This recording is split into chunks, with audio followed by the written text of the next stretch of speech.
influența felul în care vorbești, felul în care te relaționezi și felul în care vei da anumite rapoarte, dacă putem spune așa, despre diferite circunstanțe de viață.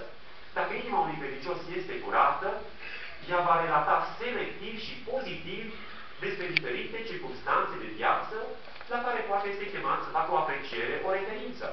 Ce vreau să spun cu aceasta, când oamenii cei 12 aduc acel raport, ei spun foarte clar, țara este bună, este o țară care curge lapte și miere. Și după aceea raportul are o pondere majoritară despre dificultăți, despre probleme, despre uriași, despre imposibilitatea de a cuceri o astfel de țară. Când însă Moise reia raportul acestor 12 iscoade, cuvântul spune foarte clar, în Deuteronom, în primul capitol, că ei au spus un singur lucru, și anume că țara aceea este o țară bună pe care Domnul ne-o dă. Este vorba de Deuteronom 1, 25. Bună țară de Domnul Dumnezeul nostru. Au luat în mâini din roadele țării și le-au adus. Ne-au făcut o dare de seamă și au zis, bună țară de Domnul Dumnezeul nostru. Mai atât au spus acești oameni, nu, nici vorbă. Oamenii aceștia au spus mult mai mult. Și ponderea raportului lor era una negativă. Dar Moise, când face o sinteză și ajunge la această bornă istorică a lui Israel, el spune foarte clar în memoria lui. Desigur, gândirea lui era aceea de a încuraja, de a zidi pe Israel, de a-i motiva să meargă să ia în posesie țara. Dar el reține, dincolo de acest factor motivațional, era inima lui care reținea din raportul acela partea lui pozitivă. Și spun acest aspect pentru că dacă ai o inimă curată și dacă te curățești după cum Domnul Iisus este curat, și dacă în viața personală ai acea aplecare de inimă, ca din punct de vedere spiritual să-ți speli picioarele care se prăvesc atât de ușor în lumea aceasta, o inimă curată nu va vedea tot timpul negru în jurul său. Economic negru, financiar negru, relațiile negre, dragostea neagră, totul poate în jur se pierde, totul pare alb, negru și fără culoare. Dacă inima este curată, Dumnezeu ne-a dat viața ca un dar extraordinar, ca un dar care trece atât de repede și suntem chemați să o valorificăm, să o trăim la înălțimea chemării sale, la aceea de a-L reprezenta pe Dumnezeu ca oameni de ca ambasadori ai săi.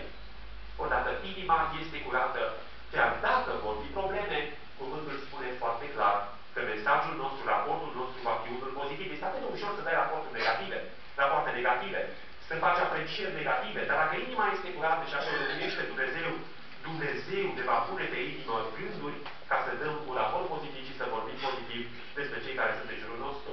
Când a fost acea mare bătălie din pădurea lui Efraim și când oamenii lui David au câștigat biruința împotriva celorlalți oameni din Israel care au de partea lui Absalom, cuvântul prezintă un om de bine, un fiu de preot, fiul lui Tzadok, era vorba de Achimaț. Și când el se întoarce să dea un raport lui David, pentru că inima lui era curată și era un om de bine, raportul lui a fost unul pozitiv. Nu înseamnă că omul credincios, în ciuda evidențelor negative din viața cuiva, va trebui să îndulcească și să vadă lucrurile pozitiv. Nu! Ci este vorba de felul în care te raportezi, felul în care abordezi problema, este vorba de fondul inimii și de felul în care prezinți o situație care poate să fie eventual negativă, dar dacă ai o inimă curată, o vei aduce spre edificare, o vei aduce spre transformare și spre unitatea adunării lui Dumnezeu și a credincioșilor. Și acolo cuvântul spune că Achimaț aduce vești bune pentru că este un om de bine, sau cu alte cuvinte, pentru că are o viață curată, are o inimă curată.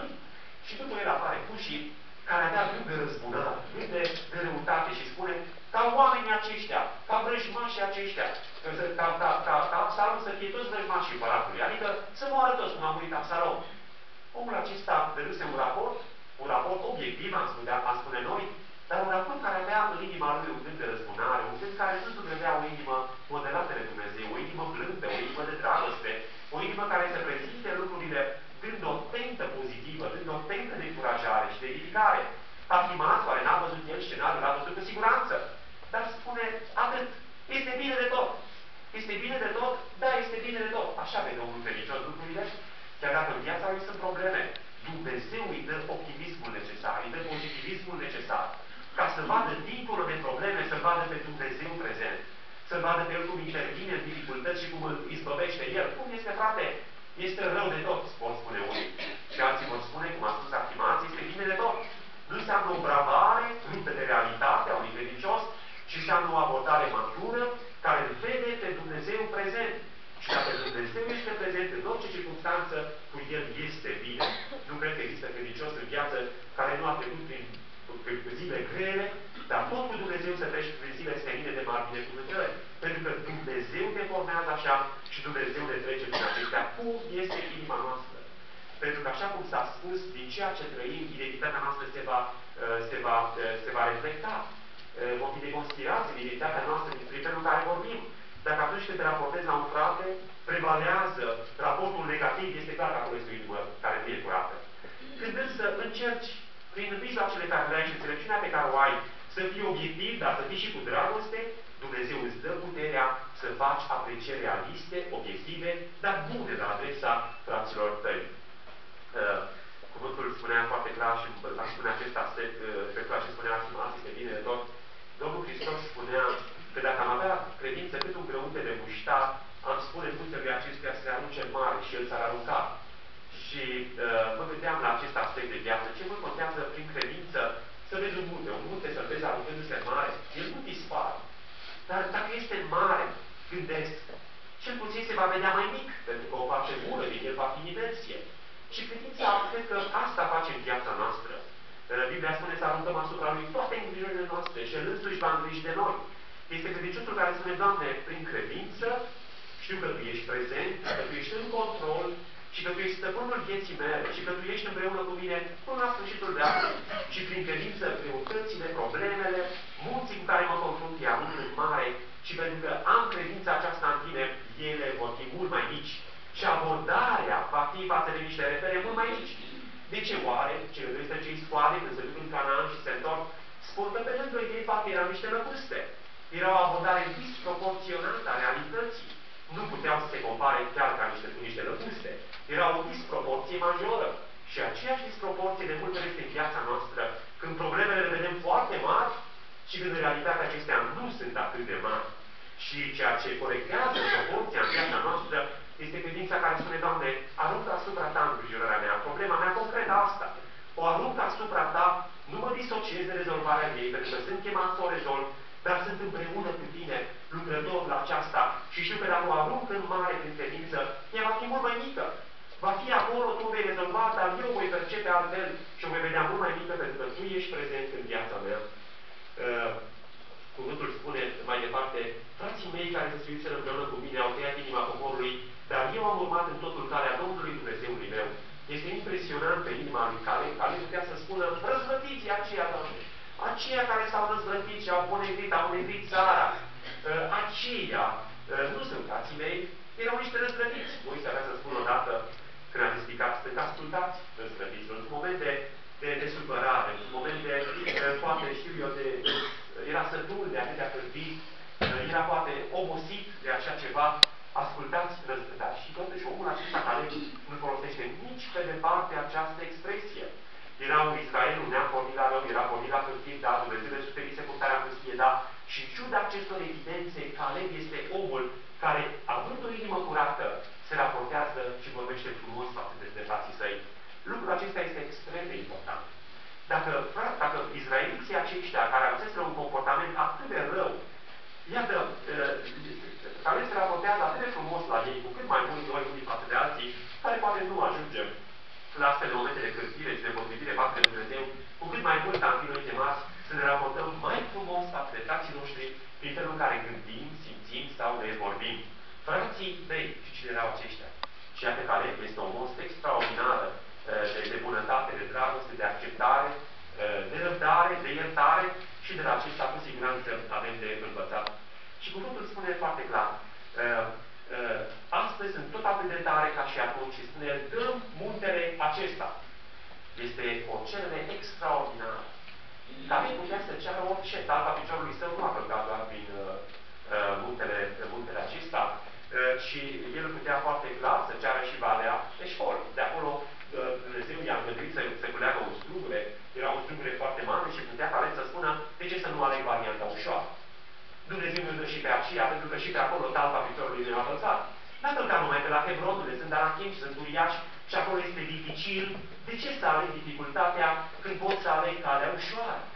De ce să nu aleg eu o binecuvântare ușoară? De ce să mă confrunt cu uriași? Lot odinioară a văzut el că valea aceea a Sodromului, a Gomorei, a Iordanului era bine udată ca o divina lui Dumnezeu și alege și el calea ușoară. Și alegând calea ușoară, într-adevăr, a avut foarte mult de suferit. Ce vreau să spun în viață este că Dumnezeu trasează credinciosului planuri, chemări, misiuni, lucrări specifice, care nu sunt ușoare de multe ori. Și tendința noastră este aceea de a ne eschiva, de a ne sustrage, de a delega răspunderea altcuiva, care poate are mai mult timp sau este mai competent. Dumnezeu ne cheamă nu neapărat la o cale ușoară, la o misiune ușoară și comodă. Când Dumnezeu ne cheamă la ceva, ne cheamă poate la lucruri dificile, dar acolo este locul credinciosului. Când Dumnezeu ne cheamă la o lucrare, niciodată să nu spunem nu. Totdeauna omul este înclinat să spună altă dată. Lasă mai bine pe altcineva să facă. Nu. Dumnezeu te cheamă la un munte, dă muntele acesta. De fapt, aveți să spună, Doamne, e cam greu muntele acesta. E cam greu. Și tendința omului este aceea de a spune, Doamne, Tu ceri o biruință în viața mea, dar e cam greu biruința asta, Doamne. Muntele ăsta e cam greu de cucerit în viața mea. Și vine Dumnezeu și spune, este oare ceva prea greu pentru Domnul? Avea să-i spună Dumnezeu Sare, și lui Abraham, când se îndoia un pic cu privire la nașterea lui Isaac. Și îngerii spun clar, este oare ceva prea greu pentru Domnul? Dumnezeu ne cheamă pe fiecare în parte. Toți avem munți în viață de cucerit și fiecare ne cunoaștem acele înălțimi pe care nu le-am subordonat ascultării în totalitate de Dumnezeu. Ele poate să subordonate într-o anumită măsură voii lui Dumnezeu, dar în inima noastră noi știm că e loc de mult mai multă ascultare și acele înălțimi metaforice ale vieții noastre ar trebui subordonate lui. O înălțime poate să fie lipsa de răbdare. Și este atât de greu să o cucerești, Dumnezeu îmi spune, să cere asta, Doamne, dă muntele acesta, nu l-am putut cuceri. Poate parțial am urcat pe el, dar nu l-am putut cuceri. Poate altora le lipsește, știu eu, calmul, răbdarea, bunătatea, dragostea, pacea. Și înălțimile acestea pot lua diferite nume în viața noastră. Dumnezeu ne cheamă la cucerit de munți, ne cheamă la lucruri mari și de felul în care ne raportăm la El vom avea biruința în viață. Omul va veni și va spune, greu lucru ce? Este inima omului care spune, greu lucru ce? Spunea odinioară Ilie lui Elisei, când el cerea un lucru mare, Elisei, să ceară o înduită măsură din Duhul lui Ilie. Și cerea și el un munte mare și spune, greu lucru ce? Totuși, dacă mă vei vedea, nu voi fi de la tine, ți se va face după cererea ta. Și Elisei a primit o îndoită măsură din Duhul lui Ilie. O lucrare extraordinară. Viața de credință oscilează între aceste două alternative. Și anume, fie greu lucru cer, Doamne, este o biruință, este o luptă pierdută, Doamne, mă resemnez. Este plafonarea vieții mele, atâta pot și aici rămân. Este mentalitatea omului care spune, e lucru greu. Și cer un lucru greu. Și mentalitatea cealaltă este aceea în care omul, în tenacitatea inspirată de Dumnezeu și în acea dorință de a cuceri noi înălțimi în viața sa, spune, este oare ceva prea greu pentru Domnul? Aceasta ar trebui să fie deviza vieții noastre în viața de credință. Este oare ceva prea greu pentru Domnul? Pentru mine ca om este greu, pentru că comoditatea mea, tendința mea, firea mea mă trage înapoi. Dar Dumnezeu, Duhul de viață în Hristos Iisus, mă trage spre El și mă conformează cu El, după El. Și atunci eu știu că nimic nu este prea greu pentru Domnul. Dăm muntele acesta. Care nu a ales calea ușoară, ci a ales calea dificilă. Și credințatul care va alege în viață să onoreze pe Dumnezeu, să trăiască, chiar dacă lucrul acesta comportă jertfă, Dumnezeu îl va binecuvânta. Dumnezeu își va revela ființa Lui, viața Lui, experiența cu El. Și lucrul acesta va fi o lucrare extraordinară. Care v-a spus, dăm muntele acesta. Am aceeași rigoare. Vă gândesc, pe măsură, o generație de oameni de la 20 de ani în sus, el avea 40 de ani care la vremea respectivă, pe zi ce trece, se deprecia biologic și în final au murit și au stat 40 de ani în pustie, de la vârsta de 20 de ani, când au început ei să moară, cam 60 și ceva, 61 de ani avea omul cel mai tânăr care murea. Iată că o generație în pustie n-avea altă perspectivă decât moartea și ca lei omului Dumnezeu, el știe că trebuie să trăiască fiecare zi pentru că îl așteaptă o luptă parachinii. El știa foarte clar că nu va alege Valea Eșcol, unde erau roade și era totul bine, ci l-a ales calea dificilă